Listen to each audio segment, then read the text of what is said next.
On se retrouve donc aujourd'hui pour notre épisode 26 consacré à la gestion de l'abondance. Hier, nous avons activé les points de multiplication dans nos vies.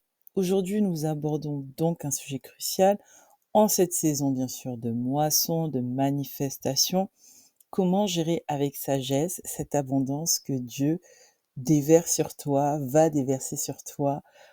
Comment est-ce que tu vas gérer avec sagesse ce que tu vas recevoir de la part de Dieu, heu, quel que soit le domaine dans lequel tu reçois cette année. Car, la vraie prospérité, c'est pas juste de recevoir ou de manifester, mais c'est, gérer avec sagesse afin que la multiplication continue. Donc, d'une manière générale, la sagesse s'exprime au travers de 3 dimensions essentielles que nous allons exprimer. Le premier, c'est le discernement. La première dimension, pardon, c'est le discernement dans tes décisions. Ensuite, j'ai envie de dire, l'intendance divine et la troisième, c'est le legs spirituel. Donc revenons, dans le discernement des décisions. En cette saison d'abondance, tu seras forcément confronté à de multiples opportunités, OK? Elles sembleront certainement toutes bonnes, mais la vérité, c'est que seulement quelques-unes saura, j'ai envie de dire, le fruit de la volonté de Dieu. Et la sagesse te permet de discerner entre ce qui est bon et ce qui est de Dieu.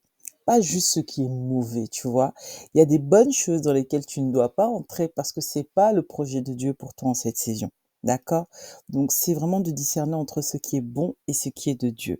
De discerner entre ce qui est de la distraction et ce qui est dans la direction que Dieu veut pour toi en cette saison.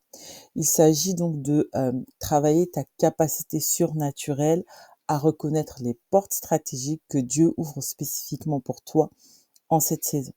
Et cette sagesse t'aide à identifier les moments précis où un changement est nécessaire dans ta vie.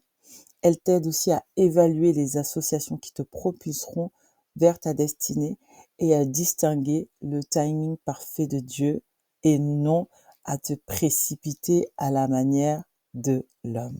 OK? Ensuite, la deuxième dimension, de cette sagesse-là que je partage avec toi aujourd'hui, c'est ce que j'appelle l'intendance divine ou l'intendance selon Dieu.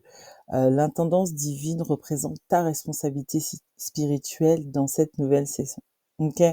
C'est, être une intendante fidèle, que de gérer, des ressources matérielles, mais là, l'intendance divine, heu, implique de gérer avec sagesse l'influence grandissante que Dieu t'accorde en cette saison, tout en maintenant une vie, d'intimité et de prière avec lui et garder ton authenticité.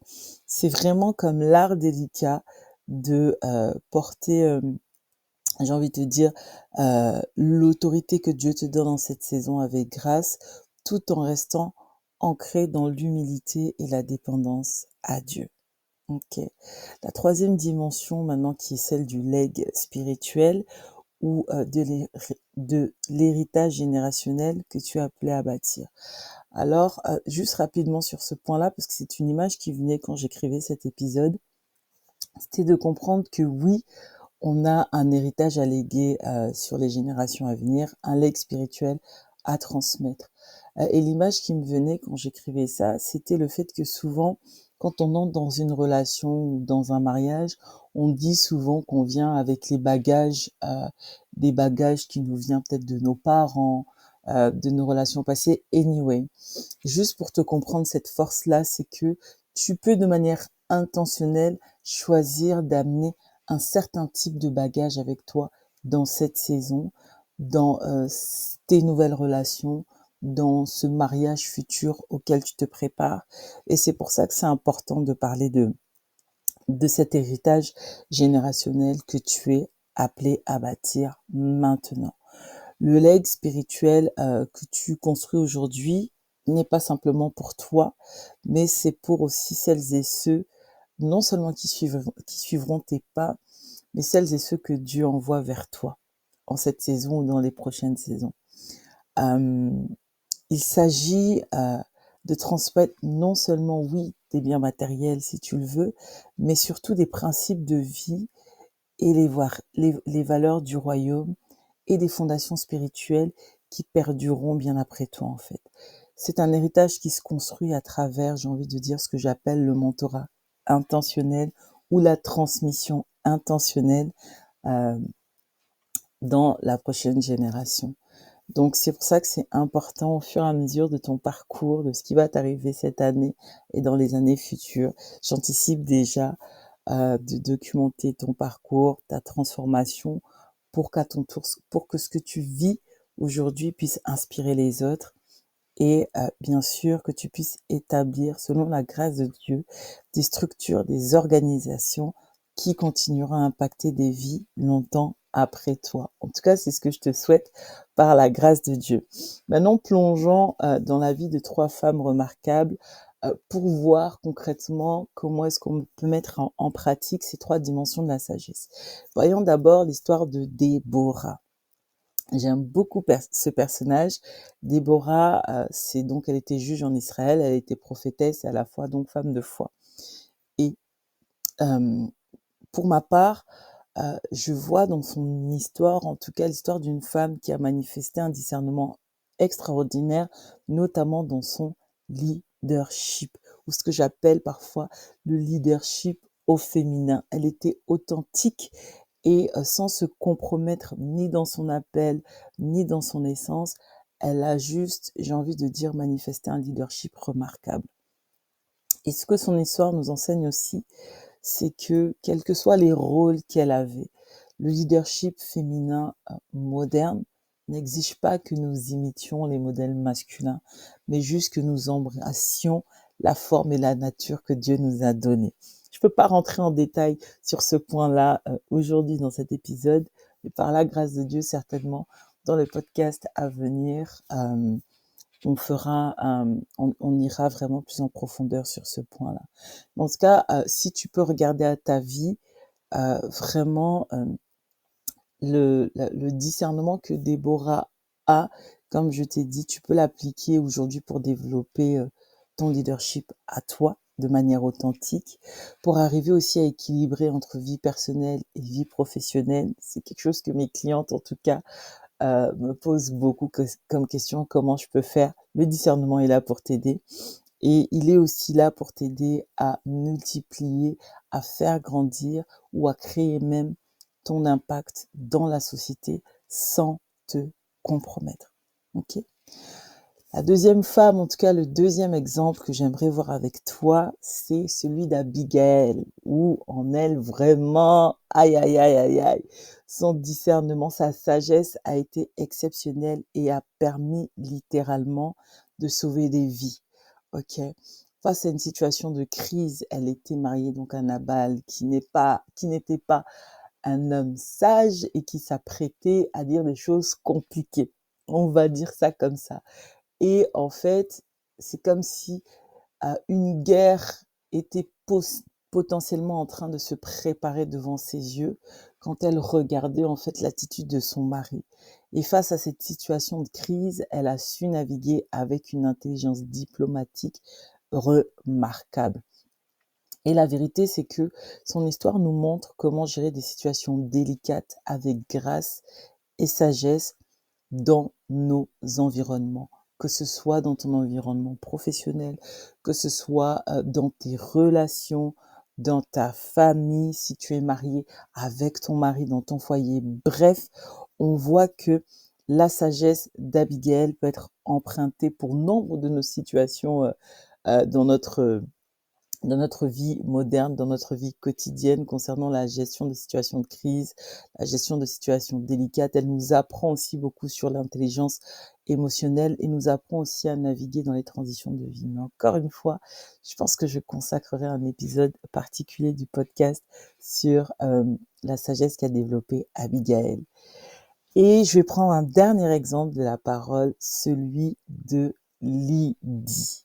Lydie, on va dire, si on essaye de se référencer à notre monde actuel, c'est, on va dire, une femme qui est entrepreneur et qui est, je vais dire, une entrepreneuse spirituelle. On va dire ça comme ça.